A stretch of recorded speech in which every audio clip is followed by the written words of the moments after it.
Welcome, everyone, to this episode of Beyond the Crucible. I'm Gary Schneeberger, the co-host of the show and the communications director for Crucible Leadership. And you have clicked play on, we hope you've clicked subscribe to, a podcast that deals in what we call crucible experiences. Those are those moments in life that can sometimes be failures, can sometimes be setbacks, can be tragedies, traumas, that happen to you, things that you have a hand in maybe bringing about yourself. What they have in common is that they are painful and they can knock the wind out of your sails. They can change the trajectory of your life. And the reason why we talk about them on Beyond the Crucible is sort of hinted at, well, actually spelled out pretty clearly in the title of the podcast. We talk about crucible experiences to help you move beyond those crucible experiences, to learn the lessons of them and to apply those lessons to your life going forward, as we like to say in Crucible Leadership, so that you can pursue and grab hold of a life of significance. And with me, as always, and actually I'm with him is more appropriate to say, because he's the host of the show and he's the architect of Crucible Leadership. He is the man who created it all, and that is Warwick Fairfax. Warwick, we've got an excellent episode, and once again, I'm going to be the dumbest person on this call. Well, no, not at all, but I'm very much looking forward to it. It's going to be great. The reason I say that, listener, is that both the host and our guest are graduates of the Harvard Business School. And our guest today is Dr. Joseph Badarocco. And Joseph Badarocco is the John Shadd Professor of Business Ethics at Harvard Business School. He has taught courses on business, ethics, strategy, and management in the school's MBA and executive programs. Badarocco is a graduate of St. Louis University, Oxford University, where he was a Rhodes Scholar, and Harvard Business School, where he earned an MBA and a DBA. He has written several books on leadership, decision-making, and responsibility. These include Defining Moments When Managers Must Choose Between Right and Right, Leading Quietly, An Unorthodox Guide to Doing the Right Thing, Questions of Character, The Good Struggle, and Managing in the Gray. His latest book, right here, if you're watching us on YouTube, is Step Back. And that was published this month. The subtitle to Step Back is How to Bring the Art of Reflection into Your Busy Life. These books, very interestingly, have been translated into 10 languages, which gives you an idea of the wisdom that's out there and how far spread that wisdom is going. So, Warwick, I know you're excited about a couple of the books that Joe has written. Absolutely. Well, Joe, thank you so much for being here. Sure. And glad to be here. Yeah, it's obviously, we have Harvard Business School in common. I was there late 80s. And I didn't realize until I looked at your bio, we also have Oxford in common because I did my undergrad there. Although I wasn't a Rhodes Scholar. Most Australians, when they go there, are graduate students, but I guess my dad and a few other relatives went there, so I went as an undergrad. So, that was kind of fun too. I love, the strands in your book. We're going to focus particularly on Step Back, the art of reflection, which I love to get into because I'm a very, if not hyper-reflective person. So I may not be your target market because reflecting is like breathing. It's good to reflect. We actually have to do stuff too, which I know you agree with. So, but leading quietly, I also found, which we want to spend a little bit of time before we get to the main event, Step Back, because I also found that fascinating. But before we get to leading quietly, then Step Back, tell us just briefly about Joe Badarocco and kind of, not all the details, but kind of what led you to the path that you're in about leadership and a particular philosophy of leadership. It's not necessarily the big heroes, but it's the incremental. So is there a story behind kind of the themes that are in your books?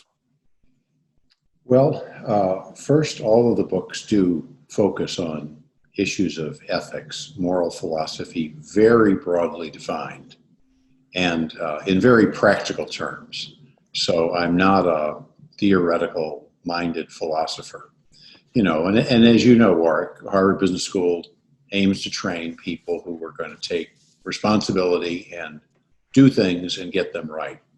And so I've been at the school for 35 years. I liked the practical focus when I went there as an MBA, and I've enjoyed that both in the teaching I've done and in my writing.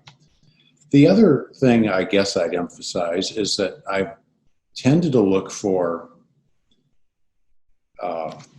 plausible but somewhat unusual perspectives on issues that are of importance to a lot of people. So leadership is an example. I think the conventional view that most people have of leadership is kind of heroic leadership. And it's often based on political, social leaders. But when you think about what happens in most organizations, most businesses, you rarely find people who are sort of versions of Dr. King, Gandhi, Churchill, pick your favorite heroic leader. So the unorthodox perspective I wanted to look at was to see whether there were other kinds of leadership that you might discern if you put the heroic model to the side. And I think that's something I've done in most of the things I've written. Now, my wife might say, I've actually written the same book over and over again, but I have tried to take an unorthodox view and a pragmatic view of questions. And that's why I found, and that's a particular, obviously, theme of leading quietly. I found that fascinating because I grew up on the other side. I mean, I grew up as the listeners know, a very wealthy background in Australia, a 150-year-old family media business that had the equivalent to New York Times, Washington Post, Wall Street Journal, very well respected thought leaders. But my dad, he wasn't the greatest businessman. He was a good journalist. He actually loved philosophy and history and religion in a broad sense. So I have a smattering of understanding, but not nearly the level that you would or my dad. But he actually had a heroic view of leadership. So I was brought up on the other side of, great leaders, often back then because of the times they lived in, great men doing great things, whether it's Churchill, Roosevelt, or he particularly loved English heroes, so Wellington and Nelson, all of that. And I think probably as you dig into them, as you, in Leading Quietly, use the example of Lincoln, where he actually did some pragmatic things we don't often think about. You just tend to think of the big hero. But so that was the view of leadership I had. And unfortunately, I wished I'd read your book, or I wished it had been published, because obviously it was published in the early 2000s. I did my $2.25 billion takeover in 87. So 13 years too early or something. But, and it was the classic heroic, I'm not saying you should do this, but it was a classic case study of what not to do and why your books and your philosophy make so much sense. I helped prove your case, not that you need more proof. So, I kind of had this idea of this heroic leader trying to bring back the company to the ideals of the founder, who's a person of great faith and, great temperament, have it be, fair, run well, did this massive $1 billion takeover, and it failed spectacularly, as listeners know, too much debt. It, caused a lot of family friction. So there's a lot of, it's, you say in one of the articles that was written about the time of the book, "We don't need another hero," Harvard Business Review article. And I love this phrase, in a sense. It feels so apropos to me. It talks about quiet leadership being practical, effective, and sustainable. And this is the line in the article that you wrote. It says, "Quiet leaders prefer to pick their battles and fight them carefully rather than go down in a blaze of glory for a single dramatic effort." Well, that was me. I went down in a blaze of glory in a single dramatic effort. If ever there was a case study of why your books matter and why don't do the opposite, it's me. So when I'm reading your book, I'm like, yeah, this makes sense, I'm afraid. He's right. So, yeah, I'm a case sorry study. to hear that. Yeah, I'm a case study which proves your point in so many ways. So there you go. But so talk a bit about, obviously I do get it, but talk about why quiet leadership is really a more sustainable and better approach, even for dramatic leadership over the long run. Why is that better approach than my kind of, guns all blazing, single heroic, you know, effort. Well, sure. I'll answer your question, just a brief preface. There's a lot to be learned from heroic leaders, and children should learn about them. Then you learn about virtues like courage and self-sacrifice and commitment to larger goals and ideals. So I wasn't for a moment trying to dismiss or demean that approach to leadership. Mm-hmm. Just to say that, and this is where I'll answer your question directly, for most people, the world is a complicated and uncertain place, and they don't have a lot of power. And a lot of people around them have a lot of power, and some are using it well, some are using it badly, some are using it in crazy ways. And it's in that world where you want to try to make a positive difference without taking too much money out of the bank, because you've got other responsibilities to yourself, to your family. You want to make a difference. And it's in that world where moving incrementally, being cautious, planning, compromising occasionally, are really valuable sort of characterological traits and ways of behaving. It's ever since I wrote this book, I've thought that someone, not me, but somebody else should write a book that looked at heroic leaders working in their quiet moments. One example would be Dr. Martin Luther King. He's renowned for many things, one of which is his I Have a Dream speech. But he might not have given the speech when he did at the end of the March on Washington. He might not even be known for that speech if he hadn't spent a couple weeks in endless meetings with various civil rights groups who had very different images about how to organize the march, who should do what, who should say what. That was a lot of behind the scenes, practical, nitty-gritty effort on his part. And I think you could write a book like that about a lot of the great leaders. We focus on their inspiring moments, but those are usually just moments out of long campaigns of serious, daily, thoughtful, pragmatic effort. I think what you're saying is so true, because as I read the snippet that you wrote about Lincoln, and, I'm thinking about sort of the arc of his life, most successful leaders, the dramatic moment is set up by a lot of incremental moments, like the Emancipation Proclamation in, I think it was 1863.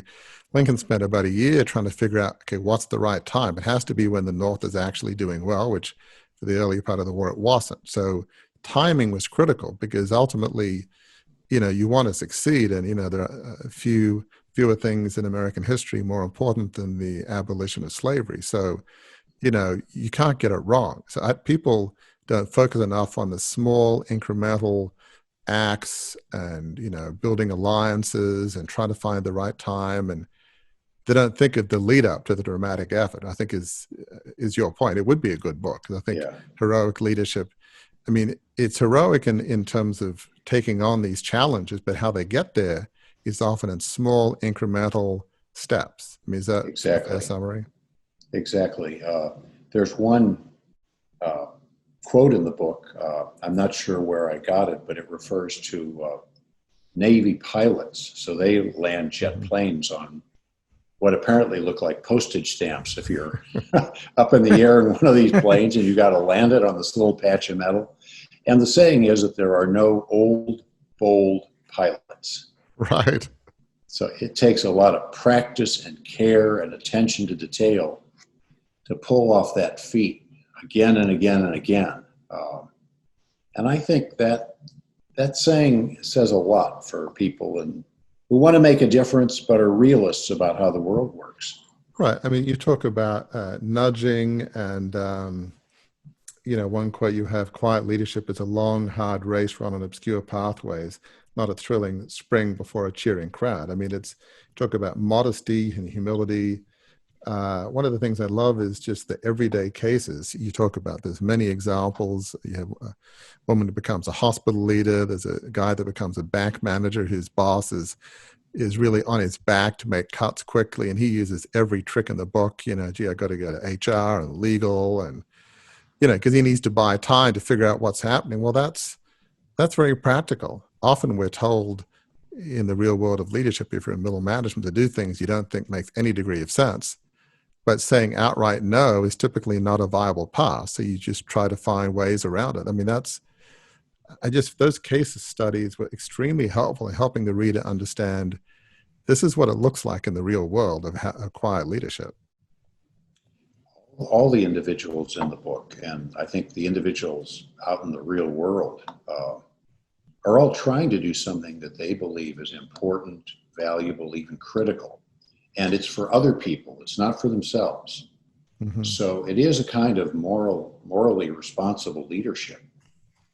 But then once they've decided roughly on what they want to accomplish, how they go about it is often what I describe as quiet. The one thing I'd add to the very good summary you gave is that a challenge of quiet leadership is, the old saying is virtue is its own reward. And sometimes, you may feel you got where you wanted to go, you blocked something that should have been blocked. Maybe you get a little credit for it, maybe you don't.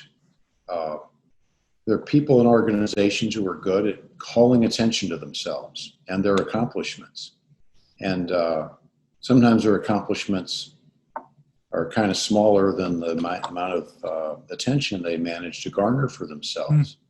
And if you're operating quietly behind the scenes, you have to really be convinced that what you're doing is worthwhile. And as the little passage you read said, there's nobody applauding. Often there's nobody watching. So you've got to believe in it, because it can be a tough, sort of lonely road. Yeah, I mean, rarely will these leaders you talk about, which is most leaders, go down in the history books, but they know, they talk about virtue being its own reward. Well, you kind of have to believe that here. I mean, I love, and we'll, switch gears in a minute because I do want to get to step back, but I love the fact that you talk about character, about restraint, modesty, tenacity. It just feels like at the core of these quiet leaders, there's sort of a modesty of, I don't know everything. I want to learn from the people around me, below me, above me. I want to gather the facts. I want to try to move carefully, diligently. I mean, it seems like, investing political capital wisely, this sense of modesty and restraint seems to be at the core of these quiet leaders, this sort of sense of modest character. Yes, and I'd add two practical aspects to that. So if you're in an organization, let's say you're younger, or whatever point, you want to learn to do better. It's easy to focus attention on the stars, and every organization has them. But I'd also recommend spending some time looking for people who fit the quiet leadership model. And you really may have to look carefully because they don't stand out. But these are people who, after they've been in part of an organization for a while, things are better. They move to another part, things are better. So observe them and try to see what they do and how they do it. Similarly, if you're promoting, hiring, giving bonuses, if you got stars, they've made their quota, all the rest, okay, give them their rewards, but make sure you're not overlooking people who in quiet ways, persistent ways, are really dedicated to making the organization a better place, and give them their reward. And often give them a pat on the back too, because as I said a moment ago, this can be a somewhat lonely path. Absolutely. And, I think kind of last thought here before we shift is, I think of Jim Collins' book, Good to Great, which obviously you're very well aware of. I can see some commonalities with that thinking and here, because he talks about level 5 leaders being driven, but yet humble. And when they're asked, so what's the key to success? Well, it's not really me, it's my team. I just sit here, I don't really do a whole lot. And I mean, I don't think they're just trying to pretend to be humble. They are. So I find it very comforting when the data seems to show that quiet leaders are the ones in the long run that produce the greatest returns. I mean, I'm sure when that came out, which came out after your book, you felt like, gosh, there's some, I wouldn't say validates, it kind of does, but there's some cross thinking, if you will, or that's aligned with what you propose. For sure. And in fact, I think one thing that Jim Collins used to do was he had a list of 10 or 15 CEOs or former CEOs who had produced spectacular returns over a long period of time. And he'd put up the list and he'd ask people in an executive program, can anybody identify these people? And they had trouble. And these are CEOs typically of large companies. Exactly, but they were not the high visibility sort of mediagenic types. Exactly. So we're about to pivot to step back. There's one more point, because I think there's some connective tissue between leading quietly and step back. In that article that Warwick referred to a little while ago from 2001, that he wished he could have gone back in time, like in Back to the Future, and read before the takeover. But you said something, Joe, in that article that I really think fits into the crucible leadership context and what we're going to talk about next. This is a line from that 2001 article: "We don't need another hero. Since many big problems can only be resolved by a long series of small efforts, quiet leadership, despite its seemingly slow pace, often turns out to be the quickest way to make the corporation and the world a better place." What I love about that in a crucible leadership context is two things. One, it says many big problems can only be resolved. And the idea of a crucible is a big problem in someone's life. It is a heart-stopping moment. So to come back from your crucible, there is going to be a series of small decisions, of small learnings, small applications you have to do. And then the back end of that quote, about making the corporation and the world a better place. Everything that crucible leadership's about, everything Warwick is about, is guiding people toward leading a life of significance. And that's defined by crucible leadership as a life on purpose that makes the world a better place. So I just think it's fascinating that idea of leading quietly can be such a critical part, needs to be such a critical part about how we learn from our crucibles and bounce back. Is that fair, Warwick? Yeah, I mean, one of the things we talk about in crucible leadership, it's leading at all levels, from a large CEO of a for-profit, or executive director of a nonprofit, or a community leader that maybe want to reclaim their park and make it safe for local neighborhood kids. It's leading at all levels. And I mean, there's most leaders you've never heard of, but it's the character and the sort of combined with the drive of a vision that's larger than themselves, that's focused on others, that's really the leaders we love to focus on. So let me shift gears here, because your most recent book I also found really fascinating, this whole concept of step back and reflection. And as listeners probably would know, I'm a very reflective person by nature. I'd almost say hyper reflective. I mean, I do actually get things done, but I find reflecting just my natural mode. I'm always thinking. So I'm probably not exactly the target market, because I have no trouble finding time to reflect. I just do it like breathing. If I'm in the shower, if I'm walking, if I'm going upstairs, I'm always reflecting on something. But most people are not like me. It's probably fortunate. But so talk about this book, because I find it fascinating, because your average business or organizational leader is going a million miles an hour. As you point out, technology is just gets ever more complex and quicker every day. Few people have time to go to a monastery for a month, or someplace in a mountaintop in Tibet. I mean, that's just not something that people do or even want to do. So talk about why you wrote Step Back and the whole art of reflection. What kind of prompted you to write this book? Well, I can't point to a particular catalyst. However, probably like you and like a lot of my colleagues and a lot of people listening, we advise other people to reflect. If somebody's talking to us about a difficult issue, and we feel we should reflect, and typically feel we should be doing more of it than we do.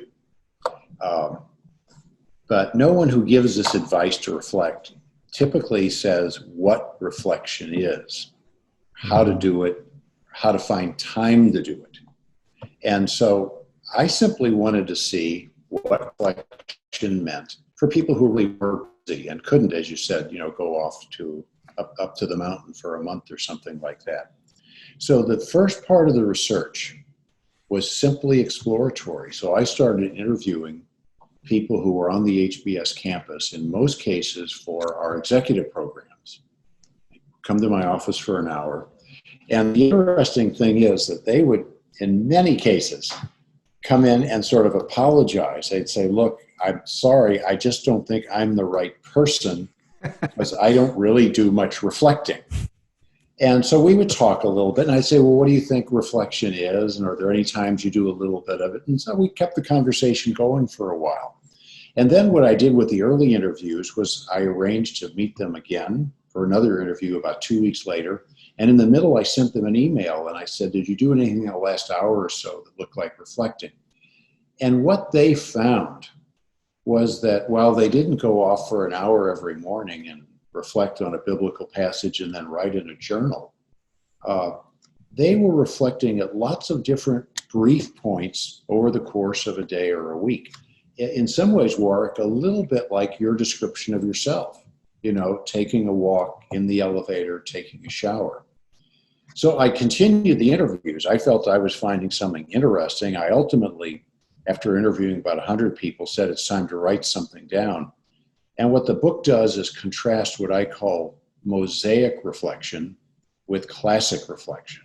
Classic reflection is you got a lot of time, it's deliberate, you find a place that's tranquil, you talk about the big issues, you think about the big issues in life. Mosaic is you do it when you can, you do it fairly often, it's brief. And the book is essentially advice on how to do mosaic reflection well, how to find time to do it, by looking, for example, at how these very busy people found time to do it, and then using the time well. And I based that on readings of classics about reflection. So the classics really define what reflection is. And the interviews with these busy people showed me a lot of different ways to find time to do it. So that's how the thing ultimately came together. But to answer your original question, Warwick, when I started out, if the first 10 people said, I have no idea what it is and I never do it, that would have been the end of the project. But there was this interesting thread, and I kept pulling on it and found more and more. Yeah, well, that's true. I mean, it's even for me, who is about as reflective a person as exists, I think. I mean, a lot of things I'm poor at, but rightly or wrongly, I'm just wired to reflect. But when I think about it, I think your concept of mosaic reflection, not only is it more effective or more efficient, I think it's also more effective, because I'll be thinking about something, and what I typically do is, I'll reflect, but like you talk about in the book, I'll talk about to relevant people. If it's on my team, hey, we're thinking about this new direction. I'm not sure. What are your thoughts? I'm both an external processor and an internal. I have to have both. And what I find is I talk to people, gather information. I mean, it's right out of your book without even, I didn't realize it until I read your book. And then I process and then I reflect. But gathering the information allows me to reflect better. And then I move and I act, and new evidence and new data and new experiences happen. And then I reflect again. If I was on a mountain reflecting for a month, I'm not saying that's wrong, but it feels less effective than ask, act, investigate, examine, reflect. It just feels a more effective way to get deeper. It sounds counterintuitive. Does that make sense? It makes a lot of sense, not just to me, but to a number of the people I interviewed who said that they're making these decisions, a lot of little ones, occasional big ones. They know people are observing them, drawing inferences from what they do, what they don't do. They need to stop frequently, if only briefly, and try to calibrate and see if they can get that right. And these brief moments of stepping back are of valid and cumulatively quite important form of reflection. There's also, by the way, I interviewed a few people who said they had tried the go to the mountain approach and, are just sitting for half an hour meditating. It just drove them crazy. Right. They couldn't do it. So it's funny you say that, because even me, I have no desire to go to a mountaintop or a monastery and sit there and reflect forever. And I'm very reflective, but it's like, it drives me nuts. I couldn't, well, maybe I'm not patient enough, but some people I do that, well, and good for them, but I don't know how you do it. I think people in my experience and in the interviews, they're just different. Mm-hmm. And one of the pieces of advice right at the beginning is, if you want to do a better job of reflection, over a couple days or a week, observe yourself and just notice the times when, without making an effort, you sort of step back, you pause, you think things over a little bit. Might be, for some people, it's driving in the car, exercise, taking a shower, a conversation with the right person. In the book had their own mosaic pattern of when and how they reflected, and they were different. So you really have to observe yourself and see what works for you. And talk about some of the methods, because you have particular methods in here, like piggyback reflection, having the right conversation, downshift, mental meandering. You've got to talk about, just practically so that the listeners understand, talk about some of the techniques. Some might fit for some, Sure. Some may not. But what are some of the techniques that you suggest? Well, there was a vast variety, but there were some patterns. So as I mentioned a moment ago, surprising number of people reflected while they were driving. Uh-huh. This was, slow traffic, bumper to bumper, but they had ways of dictating thoughts. Some of them assigned themselves questions before they got in the car, turned the radio off. One guy kept a notepad. So this wasn't just seeing what comes to your mind while you're driving. This was somewhat systematic. For some people, while they exercised, in a couple of cases, they would say, I've got something I want to think through. I'll just sort of run for 10 minutes, clear my mind, and then I'll try to come back to it, see what occurs to me, see if I can make any progress. A surprising number of people, if you view reflection as a solitary activity, and that really is the classic model, Mm-hmm. said there's somebody in my life or somebody at work, and when I'm with this person, there's just kind of a different climate in the room of some mutual understanding, trust, and I can talk aloud, make some progress. So those were some of the mainstream approaches. People also, in many different instances, would write, but that conjures up writing in a journal every morning or every evening. It's not the case. Some people took notes on a computer file. Some people, every couple of weeks, if they came across a good quotation, would write that in a little book. Others did sort of keep journals. One woman who was an engineer by training, she said, when I've got a hard problem, I actually get out a spreadsheet. And I just sort of organized my thoughts on a spreadsheet. One guy had a big sizable whiteboard in his office, and difficult problem. He would just doodle. He'd try to draw pictures. You've got to sort of figure out what works for you. One CEO of a big company, everybody listening would recognize it, said that when he had a hard problem and just wasn't getting anywhere, he would close the door to his office and put on some of his favorite Broadway show tunes. And he mentioned a couple of them. He said he listened to them, and this was just like blasting his head to clear out everything that was in there for a while to see if he could come back to it fresh.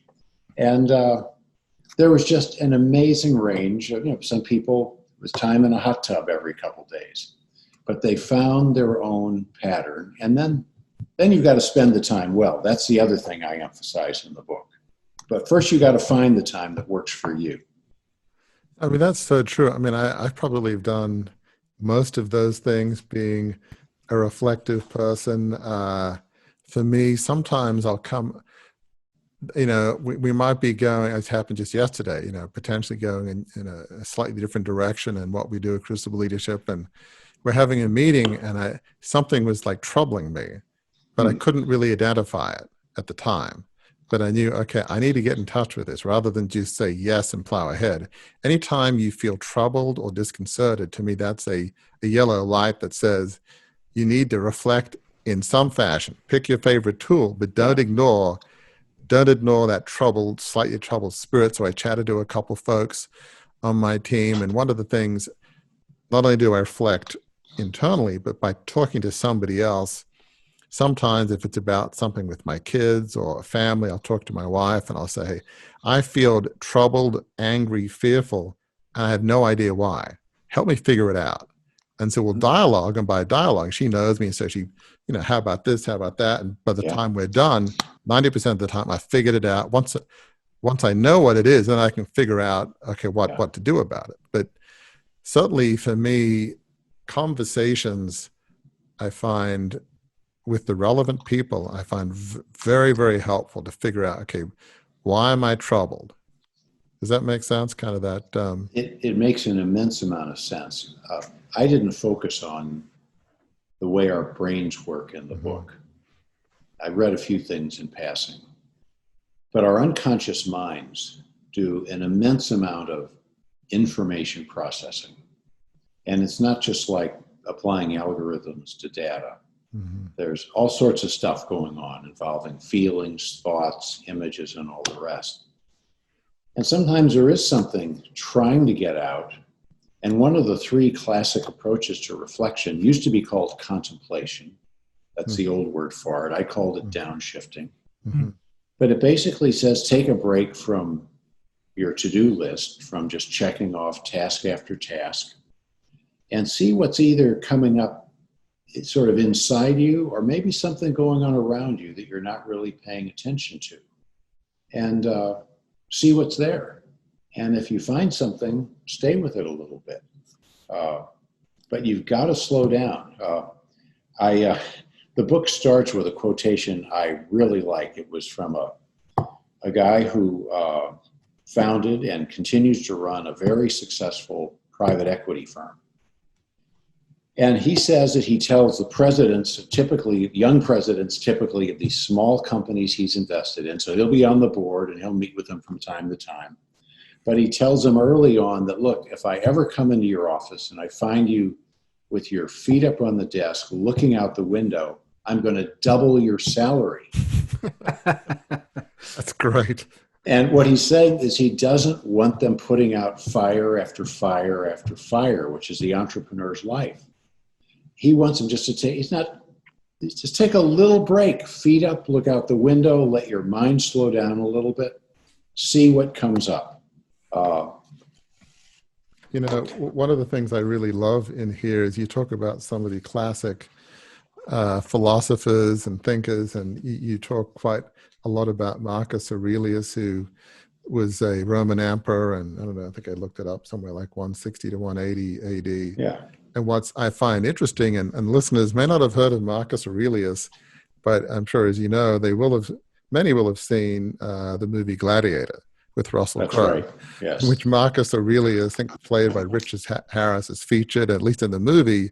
He made a portrait, well, at least his son became emperor, and not a particularly good one. I think, at least in the movie, that wasn't his choice. But and you write a lot about, even those who may have heard of him in his book Meditations, as you point out, he was an active commander, if you will, in this 13-year war against the German tribes, which I don't think at the end of the day, succeeded.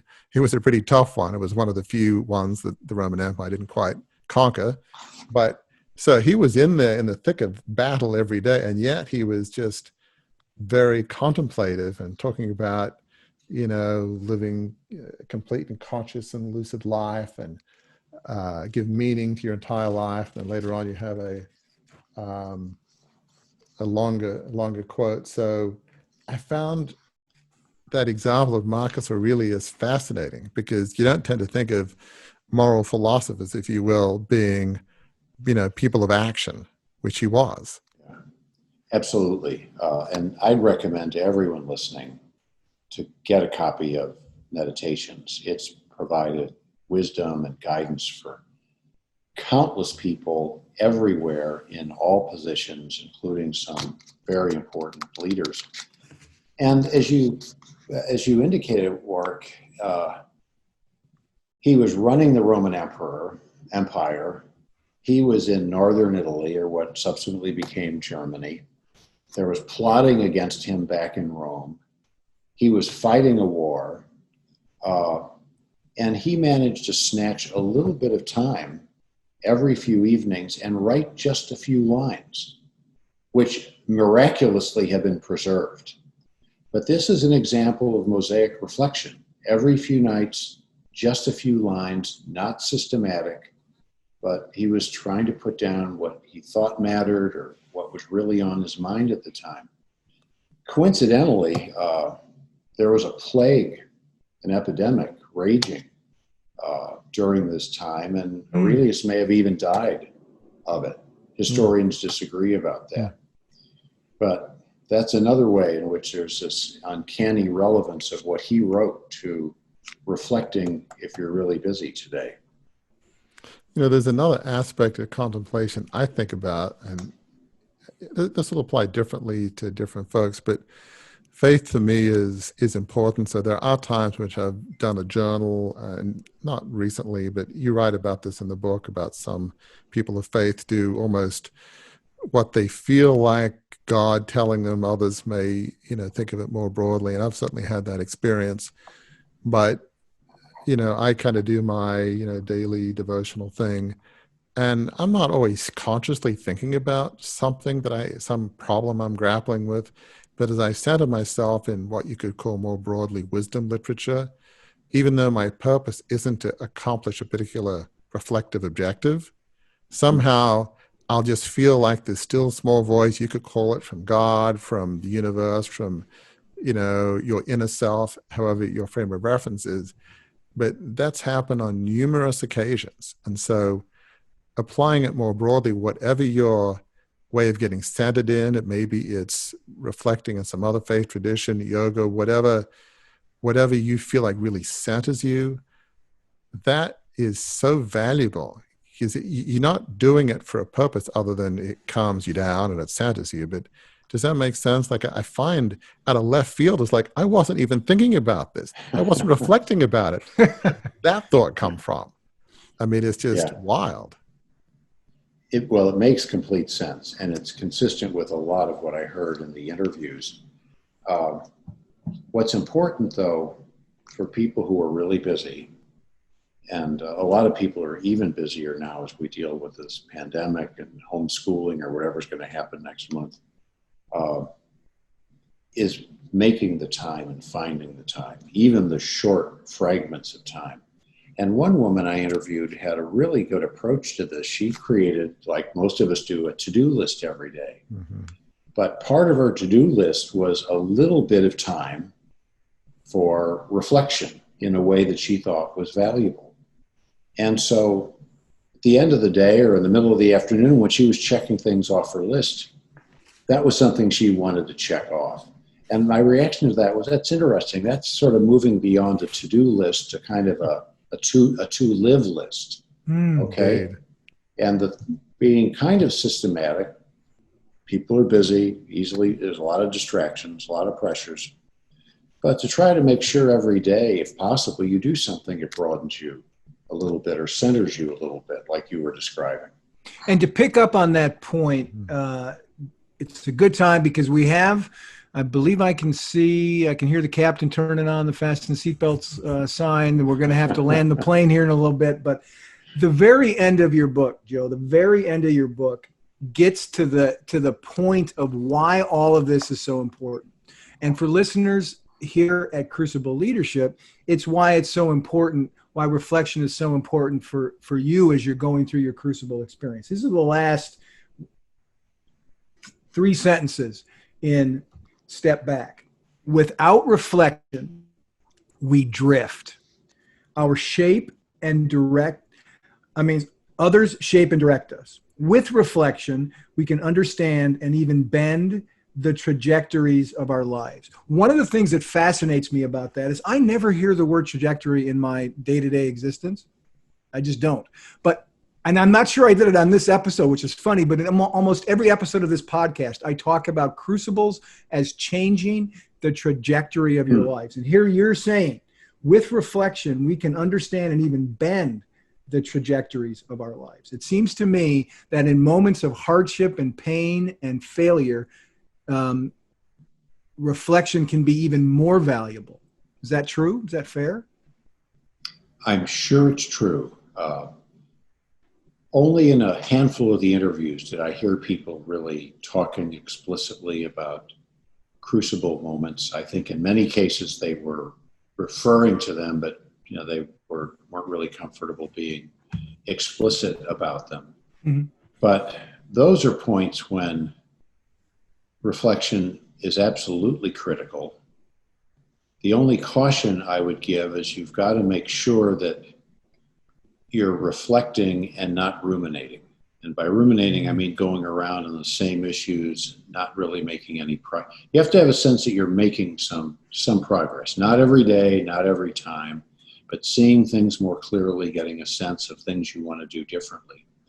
And if not, then I think you need to find some ways to break that cycle of rumination, because that isn't reflection. And if anything, it can be kind of a diversion from the kind of reflecting you need to do. I think you make a very good point, Joe. I mean, one of the things is when you're in the middle of of the pit, maybe you've either lost a business, health crisis, lost a loved one, been fired, there's all sorts of different crucibles. You're often not emotionally centered. You're not necessarily as rational as you would like to be when you're your best self, because unfortunately we're all human. So you don't want to make major life decisions when emotionally you're not at your best. So by all means reflect, but just take time, try to get yourself centered, and then over time, because as you advocate reflection, it's not like a one and done thing. Just don't make major decisions when you're in the midst of a pit. So that's important. One of the things I love about that quote about reflection can alter the trajectory of your life is that I think of a book. It was actually a faith-based book called Mission Drift, and it's really referring to the drift of Ivy League colleges from the original founding mission. And forgetting the premise of the book for a moment, because some will think that's good or bad, looking at it more broadly, no organization should drift, nor individual should drift from its purpose by accident. If you want to drift, fine, but make sure you're doing it consciously, not unconsciously. Mm-hmm. And so that to me is where reflection is important. Like yesterday, I just had this sense of, okay, this direction sounds logical, this shift, but there was like a yellow light saying this could be mission drift. And so if we're going to drift, let me make sure that I'm not just being stubborn, which I certainly can be.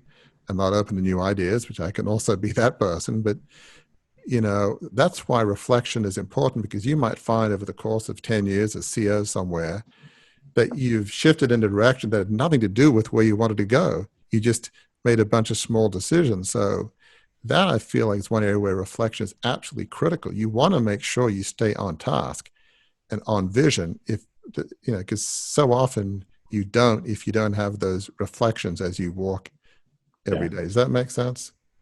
It makes sense. It also, I think, brings us back full circle to quiet leadership, because that is a long road. It's a lot of small steps.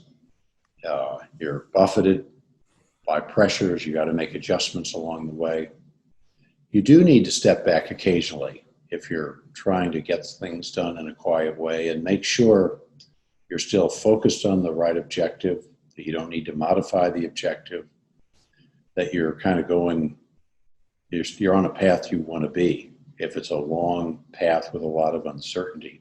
This, by the way, was why the private equity guy tells the presidents of the companies he wants to see them occasionally with their feet up on the desk looking out the window, because their businesses can drift in the wrong direction, and they may need to pivot, may need to do things differently. So that's absolutely critical. Yeah. I have been in the communications business long enough to know that when one of the people you're talking to says, and now we've come full circle, this is probably a good time to land the plane. So, listener, we're going to wrap up this episode of Beyond the Crucible. And I'm going to do what I do at the end of every episode, and that is to pull what I think are 3 good takeaways from the conversation between Dr. Badarocco and Warwick. One would be from the book Leading Quietly, but also leading into Step Back, and that is, don't fall in love with action and adrenaline.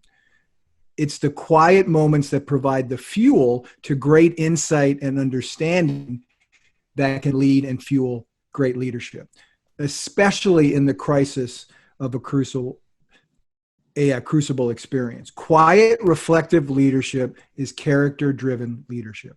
That's takeaway 1, I think. Takeaway 2 is that when it comes to action, I don't know that we phrased here in this discussion, but Joe uses it in the book, aim for good enough. Find what works for you. Embrace mosaic reflection. Find the time when you can do it and then do it often. Maybe you can't get away on a mountaintop retreat, but you can put your feet up on your desk and ponder the issues raised by your crucible experience and raised by your general experience in business.